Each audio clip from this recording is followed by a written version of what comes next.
We broadcast to an international audience, and I think that people around the world would be very, very bemused and alarmed to know how much of policy in the United States revolves around abortion.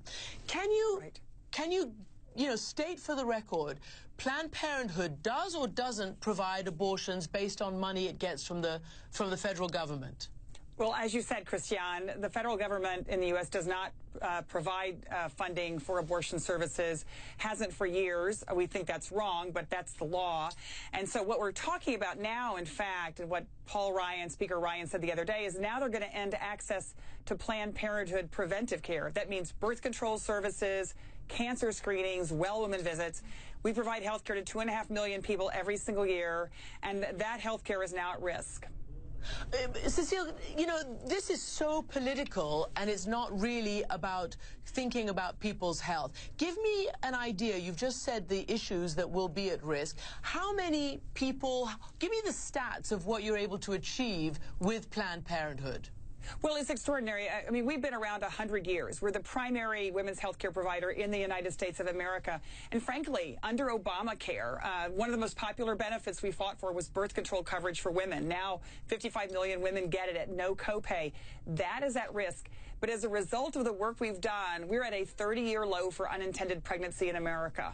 And so the crazy thing is, Christiane, about this new effort to end that access to family planning at Planned Parenthood, it is the very thing that is reducing unintended pregnancy and the need for abortion in the United States.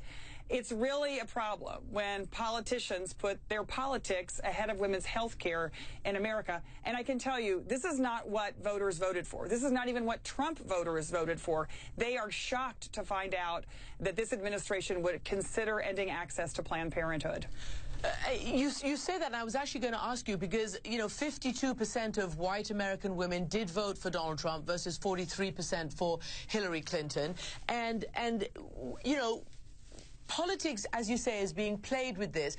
What do you think the result will be? What do you think the effect will be on women around the country? In other words, in terms of, will they fight back? What can they do? Is this really going to go through, do you think? Well, absolutely, women are fighting back, not only women, but men as well. And as you know, there's a big march on Washington, coinciding with the inauguration.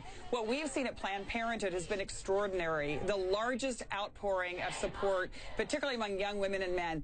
We've had a 900% increase in women trying to get into Planned Parenthood to get an IUD because they are desperately concerned that they might lose their access to health care, and they know that Planned Parenthood is the place that can provide it.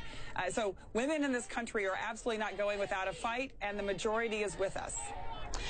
Cecile, your mother was the world-famous governor of Texas, and you, apparently, according to your bio, became an activist at the early age of 12 years old. Nancy Pelosi, the minority leader in Congress, has once said that you could have been president if you had run. Are you going to be at this march? How important is this march? I am going to be at the march. I'm proud to be there. I think that hundreds of thousands of folks will be, and all around the country. But I think, Christiane, what we're talking about is more than a march. I think what's important is that women and men who are concerned about the future of women's rights and women's health in the U.S., that they make their voices heard in whatever way, whether they march or whether they call their member of Congress, call their senators. These are votes that are going to be taken very, very soon. And the access to not only to Planned Parenthood services, but to women's health care is very much at risk. It's incredibly important that the grassroots of America that did not vote for this rise up and make sure that people in Washington hear them. And do you think that voice will be heard? I mean, let's face it, this kind of assault on Planned Parenthood and the services provided has been going on for years, all the way back to the Reagan administration, and it even affects funding to other countries, the whole Mexico City rule and all the rest of it. How much of an international impact does this politicking with healthcare have? Well, of course, we're concerned that any rights that women lose in the U.S. will have a cascading effect around the globe.